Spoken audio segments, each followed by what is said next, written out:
Buenos días, compañeros y docentes. En el presente video vamos a hablar sobre el cuidado de enfermería al paciente en estado convulsivo. Los estudiantes a cargo del tema son Kerly Tordesilla Yepes y quien les habla Sandra Soto Marchena, con la asesoría del profesor Jorge Herrera. Se debe tener en cuenta que en la literatura se encuentra el concepto de estado epiléptico, el cual se divide en estado epiléptico convulsivo y no convulsivo. La principal diferencia entre ambos es que el no convulsivo carece de la sintomatología y las afectaciones motoras que el convulsivo sí tiene. En Colombia no se encuentran cifras oficiales sobre la incidencia de las convulsiones o del estado convulsivo, pero sí se encuentra documentada la incidencia del estado epiléptico, que anualmente tiene una incidencia del 12,6 por 100.000 personas al año y en la unidad de cuidado intensivo se puede presentar en un 19%. La incidencia parece lograr su pico máximo en los mayores de 50 años y menores de 10 años. La etiología varía según las diferentes poblaciones. Una crisis convulsiva puede manifestarse de muchas formas clínicas. No siempre vamos a encontrar la que la mayoría de la gente piensa, que es que la persona se cae al piso y empieza a tener movimientos incontrolables bruscos. El primer paso en la urgencia es recabar información detallada acerca del episodio, pródromos y evolución posterior que nos permitan reconocer que estamos ante una crisis. Los objetivos de este video son, como general, desarrollar una revisión del estado convulsivo mediante un video expositivo con el fin de generar diagnósticos y cuidados de enfermería a los pacientes con esta patología que contribuyan a mejorar el estado de salud y prevenir complicaciones.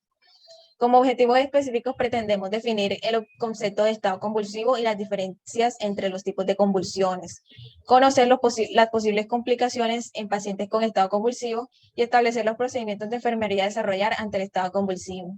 Para entender un poco más la patología hay que hacer un recuento anatómico y fisiológico. La membrana neuronal está constituida por lípidos y proteínas que forman canales iónicos. Esa membrana tiene una importancia fisiológica considerable, ya que gracias a ese intercambio iónico y de electrolitos se propaga el impulso nervioso correctamente. Las células gliales. La diferencia que tienen con las neuronas es que estas no generan ni propagan unos potenciales de acción, pero sí se pueden multiplicar y dividir en el sistema nervioso ya maduro. Esto es muy importante, ya que en caso de lesión o enfermedad, la neuroglia se multiplica para rellenar los espacios que anteriormente ocupaban esas neuronas que se destruyeron. El cerebro se puede ver en lóbulos de acuerdo al hueso que los cubre. El frontal se va a encargar de la planificación y la ejecución de los comportamientos aprendidos e intencionales. El parietal se puede dividir en dos regiones funcionales. Uno se encarga de la sensación y la opinión y la otra se encarga de integrar la entrada sensorial, sobre todo con el sistema visual. El temporal integra la emoción, la percepción auditiva, el lenguaje y la memoria. Y el occipital contiene una corteza visual primaria y unas áreas visuales de asociación. Es importante hablar de la sinapsis porque es una región en la que se produce la comunicación entre dos neuronas o entre una neurona y una célula efectora. La sinapsis puede ser eléctrica o química. Los neurotransmisores están ampliamente involucrados en la fisiopatología del estado convulsivo. Sobre todo el GABA, que es el ácido gamma aminobutírico, y el glutamato. El concepto de estado convulsivo es la sucesión de crisis convulsivas que se repiten frecuentemente sin que haya recuperación de la conciencia entre ellas, o también crisis que duran más de 5 minutos. Recientemente se tiende a considerar este tiempo de 5 minutos, ya que en esta situación es evidente que los mecanismos inhibitorios han fallado y se requiere de una aproximación terapéutica urgente. El plazo de 30 minutos es objeto de debate y no puede condicionar las actuaciones terapéuticas que deben instaurarse mucho antes, ya que se ha encontrado que después de los 30 minutos ya ha ocurrido un daño neuronal. En este sentido estricto, crisis convulsivas son aquellas que cursan con fenómenos motores, mientras que cuando estos no están presentes se habla de una crisis no convulsiva. Y el estatus refractario es aquel estado epiléptico continuo mayor a 30 minutos a pesar del empleo de dos fármacos antiepilépticos indicados y a dosis adecuadas. En la etiología vamos a encontrar procesos agudos y procesos crónicos. Dentro de los procesos agudos se encuentran las alteraciones metabólicas, por ejemplo, la hipoglucemia y las alteraciones iónicas. Sabemos que el componente energético o el recurso energético principal del cerebro es la glucosa. Entonces, si hay niveles significativamente bajos de glucosa, va a haber una alteración en la excitabilidad e inhibición de los impulsos en las células del cerebro.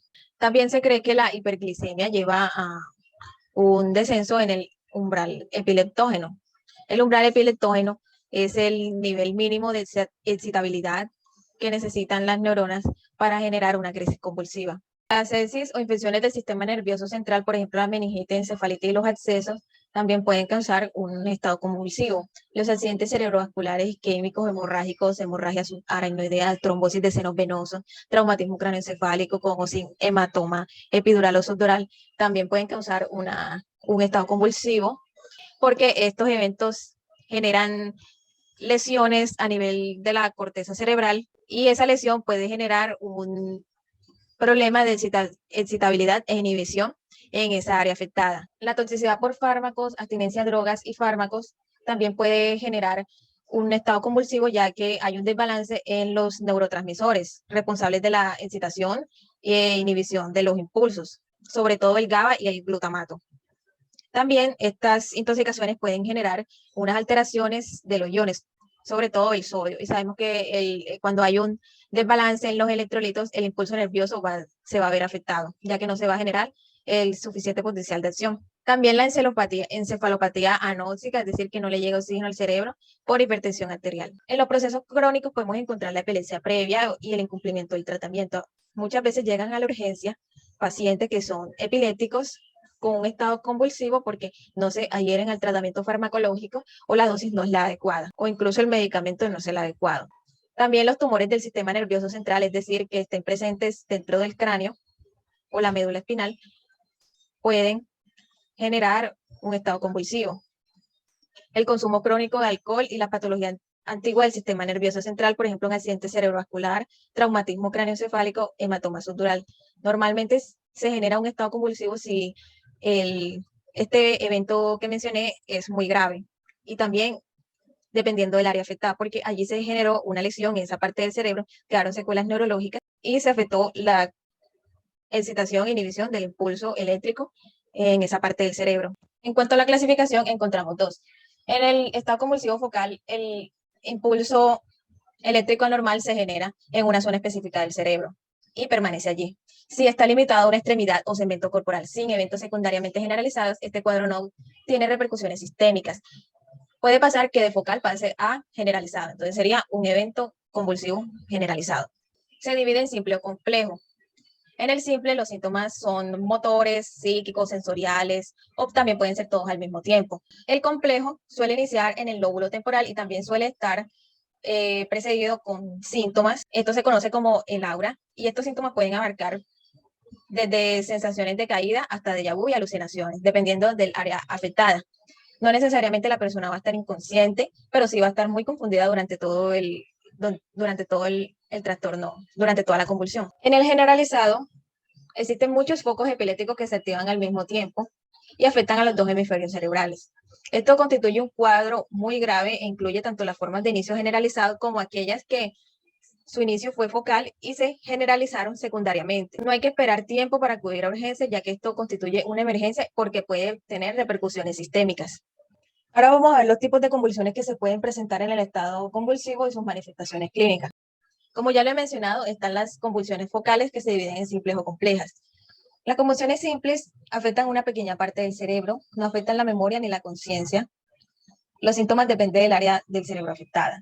Algunos de estos síntomas son contracción o relajación muscular anormal, pero de una zona específica del cuerpo. Automatismo, o sea, movimientos que se repiten constantemente, que la persona repite constantemente. Déjà vu o alucinaciones. En las complejas se puede encontrar alteración de la conciencia y recuerdos antes, durante y después del episodio, es decir, la persona va a tener la convulsión y no va a recordar nada. No necesariamente la persona se va a desmayar y generalmente se originan en el lóbulo temporal, afectando las emociones y la memoria. También suelen ocurrir automatismos, movimientos repetitivos que son involuntarios, un aturdimiento y una confusión constante. Dentro de las generalizadas que constituyen una actividad eléctrica anormal en todo el cerebro, encontramos las crisis de ausencia, que a veces son llamadas epilepsia menor o pequeño mal, ya que esto dura muy poco tiempo y la persona no se da cuenta ni sospecha que tuvo alguna convulsión. Encontramos las convulsiones generalizadas, las cuales se van a generar por una actividad eléctrica normal en los dos hemisferios del cerebro, y dentro de ellas encontramos la crisis de ausencia, que a veces son llamadas epilepsia menor o pequeño mal, porque la persona no sospecha haberla tenido ni las personas a su alrededor. Ocurre un parpadeo rápido o también la persona puede tener una mirada fija a lo lejos por unos pocos segundos. Las crisis tónicas ocasionan pérdida de la conciencia, una rigidez generalizada en los brazos y las piernas, también en el tronco, en la espalda, en el cuello. Los ojos permanecen abiertos, la persona puede gemir o gritar y generalmente duran de 10 a 30 segundos. En la fase clónica o convulsiones clónicas hay un temblor muy rápido que continúa con prolongadas sacudidas del cuerpo y extremidades. La piel se puede poner morada alrededor de la boca o la cara. Hay un babeo abundante, sudoración, pupilas grandes y la persona podría orinarse o defecar sin control por la pérdida del control de los esfínteres. Y en las convulsiones mioclónicas hay unas sacudidas repentinas de la cabeza, brazos y piernas. Puede ocurrir en grupos y también puede durar de 20 a 120 segundos. Normalmente la persona que lo tiene tira el objeto lejos porque ocurre en las extremidades generalmente. Las convulsiones atónicas, en esta el paciente está erguido o parado en el piso y se cae repentinamente porque pierde el tono muscular, causando que el cuerpo quede flácido y sin responder. Y en las convulsiones tónico-clónicas, que son las más conocidas, la persona grita, pierde el conocimiento, se cae al piso, tiene rigidez o espasmos musculares. Esto es un resumen de las manifestaciones clínicas que se pueden generar tras el estatus epiléptico. En el sistema nervioso puede haber una pérdida del conocimiento, confusión o aturdimiento, mirada fija, parpadeo rápido, el sonambulismo, los terrores nocturnos. En el sistema cardiovascular podemos encontrar espasmos del sollozo, palidez facial o generalizada, cianosis, palpitaciones o taquicardias, síncopes. En el sistema respiratorio vamos a encontrar bradipnea, hipercapnia, broncoaspiración. En el sistema digestivo podemos encontrar espasmo esofágico y la liberación de heces.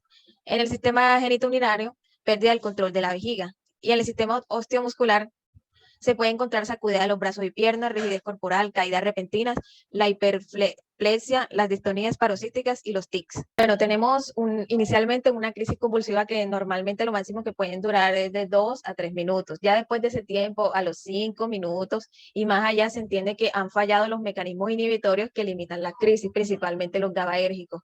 Después del tiempo límite, que son los 5 minutos, pues ya se entiende que hay unos cambios en las células que llevan a una disminución de los mecanismos neuronales inhibitorios mediados por los receptores GABA, lo que conlleva a un aumento de la actividad excitatoria mediada por el glutamato en los receptores AMPA y NMDA.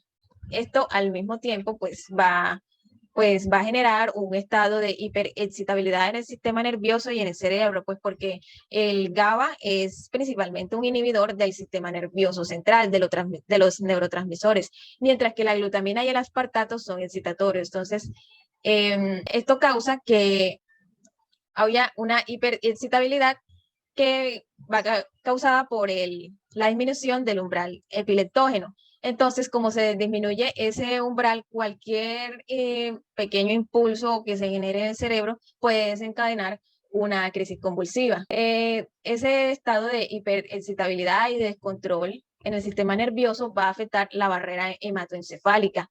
Y como se afecta este, entonces van a entrar unos iones de potasio y albúmina. Y estas son moléculas que son hiperexcitatorias del sistema nervioso central.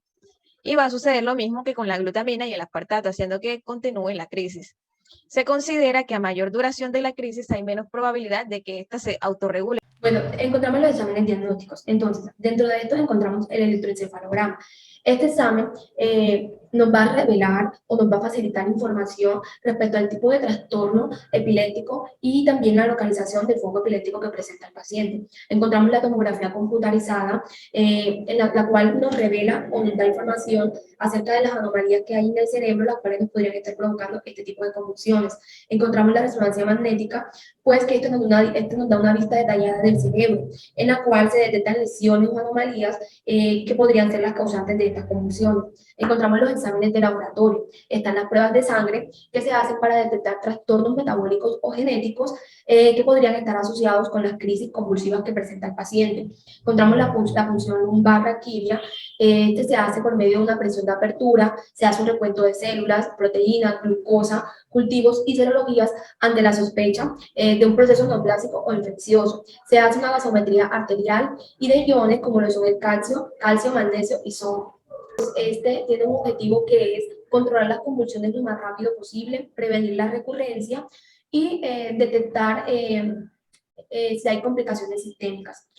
Dentro de estas encontramos el tratamiento que es farmacológico y el tratamiento quirúrgico. Como primer paso tenemos que estabilizar al paciente. Esto lo hacemos por medio de dos pasos que son A, B o C. La A nos lleva a la vía aérea, en la cual vamos a suministrar al paciente el oxígeno suplementario o AMBU o por medio de intubación. Encontramos la B, que es la respiración, y la C, que es la circulación, lo que nos indica aquí que son los líquidos intravenosos y el soporte vasopresor que se le hacen al paciente. ¿De qué manera actuamos? Primero debemos lograr un acceso venoso al paciente. Administramos suero glucosado y tiamina más oxígeno. También vamos a monitorizar las constantes vitales como lo son la frecuencia cardíaca, frecuencia respiratoria, tensión arterial, temperatura y saturación de oxígeno.